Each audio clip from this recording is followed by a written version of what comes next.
परमात्मने नमः। श्रीमद्भगवद्गीता अथर्वदशोऽध्यायः। अर्जुन उवाच एवं सततयुक्ता ये भक्ताः पर्युपासते ये चाप्यक्षरमं व्यक्तं तेषां के योगवित्तमः।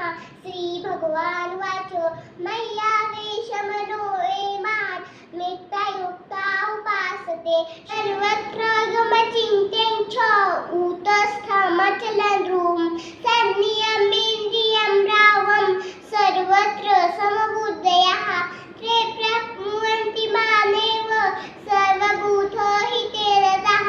क्लेशोदिततरस्तेषाम् अव्यक्तासक्तचेतसा अव्यक्ता हि रतिर्दुःखं देहवैर्धेन वर्धते।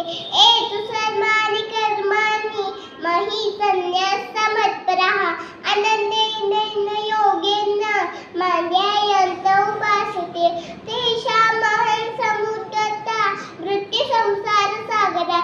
भवानी चिरत्पठो मय्यावेशितचेतसा मय्येव मनादस्व मयि बुद्धिनिवेश नियसिष्यसि मय्येव अथ उदन्न संशयः।